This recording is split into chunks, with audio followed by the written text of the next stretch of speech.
Hi guys, तो कैसे हो सब। आज हम इंग्लिश का सैम्पल पेपर या आप बोल सकते हो प्रैक्टिस पेपर, ठीक है, वो डिस्कस करने वाले हैं।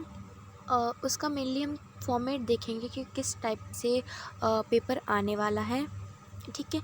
तो आपको पता है कि हमारे 22 अक्टूबर से क्या है, इंग्लिश का एग्ज़ाम है।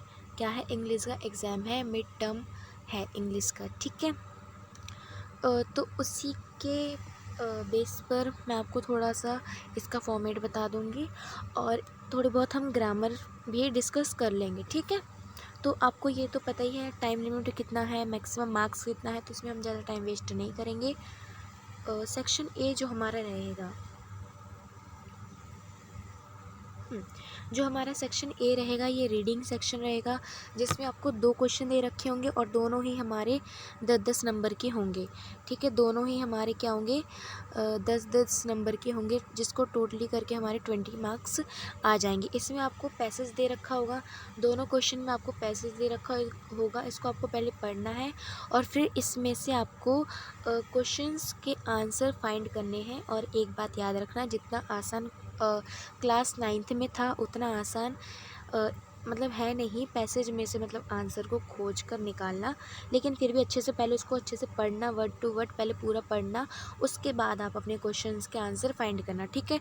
तो अब देखते हैं हम अपना यह सेक्शन बी। ये तो मैंने आपको बता ही दिया है, वही है, आपको पहले पढ़ना है उसके बाद इसको करना है।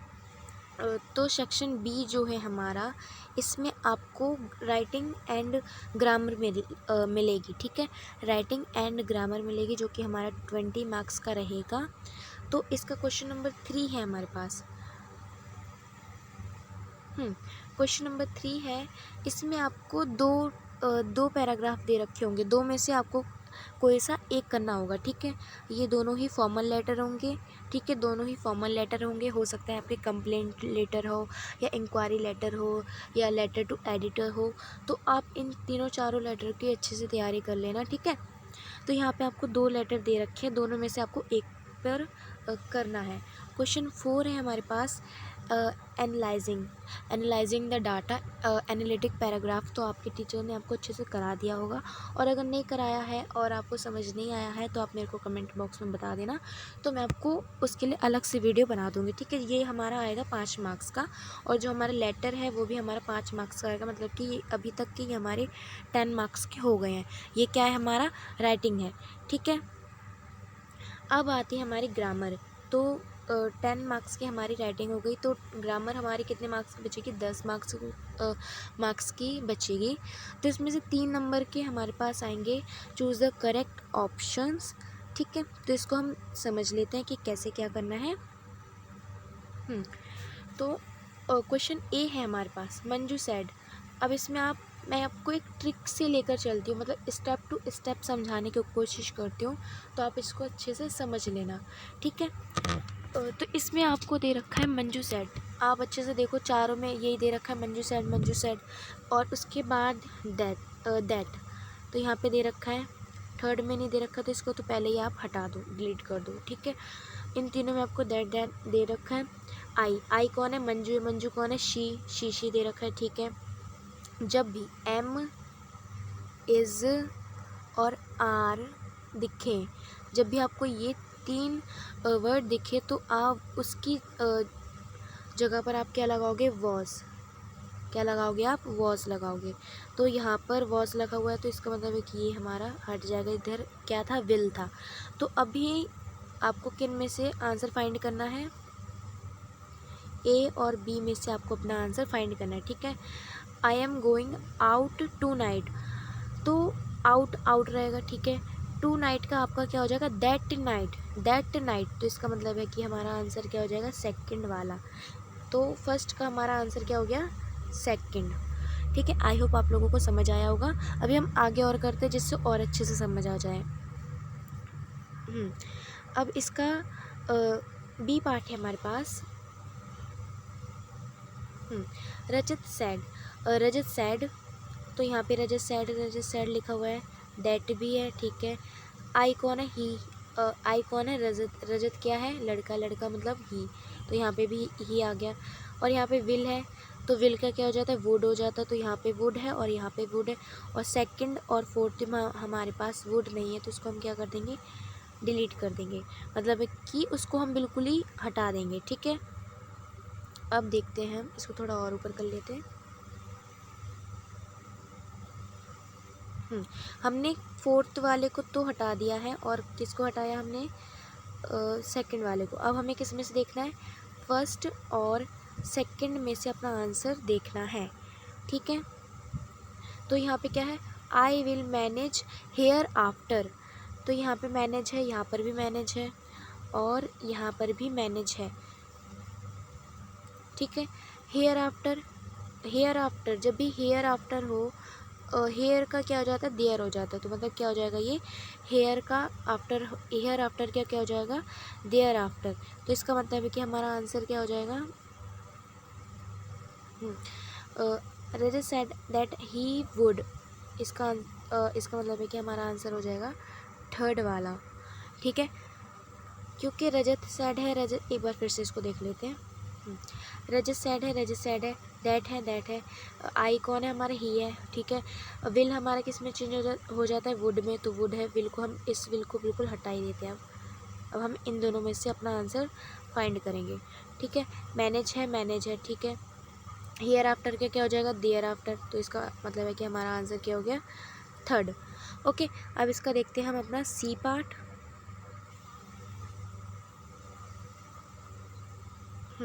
पार्ट सी है, बिंदिया सैड, तो यहाँ पे बिंदिया सैड है। ठीक है, we went for a summer trip, तो वी, सबसे पहले देखो आपको क्या देखना है, बिंदिया सैड, बिंदिया सैड है, क्या आ गया, दैट, दैट हो गया, यहाँ पे हम क्या हटा देंगे इसको, दे, क्योंकि दे नहीं आएगा, दैट आएगा। ठीक है, सबसे पहले तो आपको ये देखना है, बिंदिया सैड, जो भी आपको सैड, टोल्ड वगैरह में दे रखो, पहले आप वो लगा दो, उसके बाद दैट लगा दो। ठीक है, दे हमारा क्या है, प्लूरल है, तो प्लूरल का हमारा दे दे, प्लूरल, प्लूरल आ गया। ठीक है, वेंट, अब यहाँ से आती है समझने की बात, वेंट, यहाँ से जो हमारा वेंट है वो क्या है, पास्ट इंडेफिनिट है, क्या है, वेंट पास्ट इंडेफिनिट, तो ये जब वेंट होता है ये किस में चेंज हो जाता है, पास्ट परफेक्ट में, तो वेंट की जगह पर क्या आ जाता है हमारा, हेड, वेंट की जगह पर आ जाता है हमारा हेड। ठीक है, तो हमारा हेड कहाँ पर है, फर्स्ट वाले पार्ट में है, तो इसका आंसर क्या हो गया, फर्स्ट हो गया। Bindiya said that they had gone for a summer trip. ठीक है, तो ये हो गया हमारा आंसर। अब देखते इसका last part, he said, he said है। ठीक है, एक्सक्लेमेट भी हम यूज़ कर सकते हैं, इसके बाद दैट, तो यहाँ पर भी दैट है, यहाँ पर भी है, यहाँ पर भी है, और यहाँ पर भी है। आई, आई कौन है, ही है, तो ही आ गया। ठीक है, हैव बीन, जब भी आपको दिखे हैव, जब भी आपको दिखे हैव बीन, तो वो हैव बीन किस में चेंज हो जाता है, वो हो जाता है हमारा हैड बीन, किस में हो जाता है, हैड बीन में। ठीक है, तो हैव बीन की जगह पर हम क्या लगाएंगे, अपना हैड बीन, तो हैड बीन कहाँ पर है हमारा, हैड बीन है फर्स्ट वाले पार्ट में। ठीक है, आई होप आप लोगों को समझ आ गया है। तो फर्स्ट वाला पार्ट हमारा क्या हो जाएगा, he said that he had been a great mentor. ठीक है, इसके बाद आता है हमारा सिक्स्थ क्वेश्चन, इसमें भी हमें फिलिंग द ब्लैंक्स की तरह करना है, पहले इसको अच्छे से पढ़ लेना है। ठीक है, इसके बाद आपको ये सारे मोडाल्स दे रखे हैं, ये हमारा किसकी एक्सरसाइज है, मोडाल्स की एक्सरसाइज है। अगर आपने मोडाल्स की प्रैक्टिस नहीं किया तो आप मेरे को कमेंट करके बता देना, मैं आपको उसकी तैयारी करा दूँगी। ठीक है, तो आपको पहले इसको पढ़ना है, उसके बाद इसके जो आपको ये ऑप्शंस दे रखे हैं इनमें से आपको आंसर फिलअप करना है, फिलअप्स करना है। ठीक है, तो इसको पढ़ लेते हैं और कर भी लेते हैं।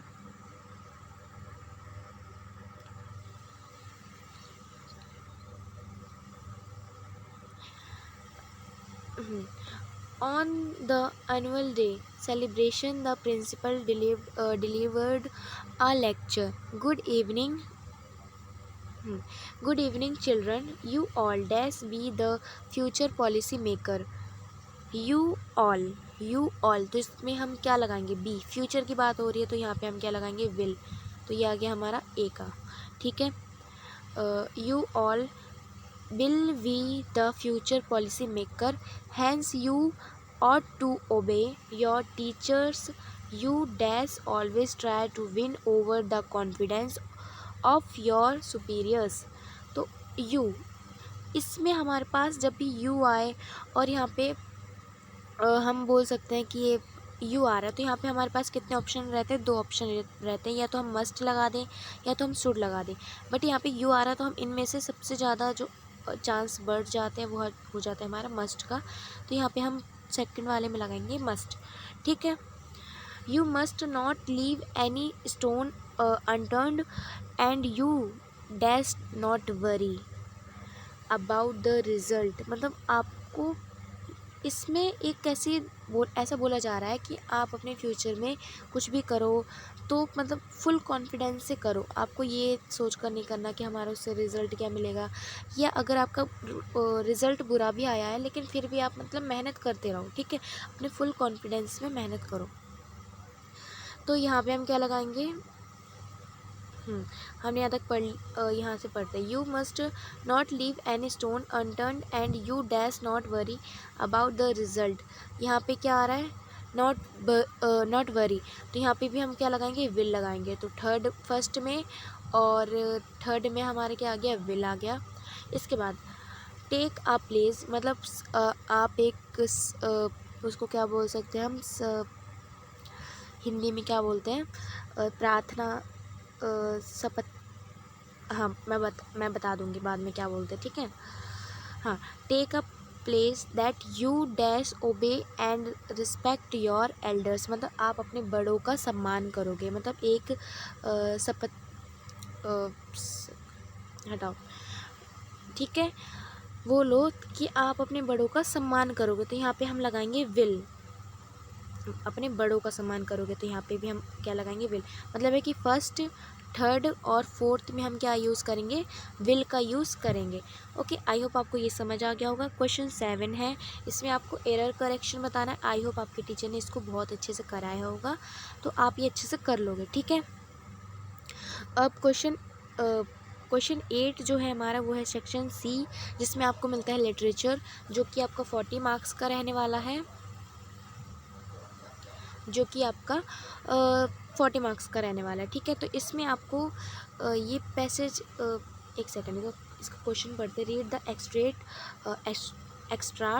And answer the following questions. मतलब पहले आपको इसको पढ़ना है। ठीक है, इसके बाद आपको इसके जो क्वेश्चन पूछ रखे हैं उनका आंसर देना है। ठीक है, 8 क्वेश्चन हो गए। ये कितने मार्क्स का है, 5 मार्क्स का है। इसके बाद हम आते हैं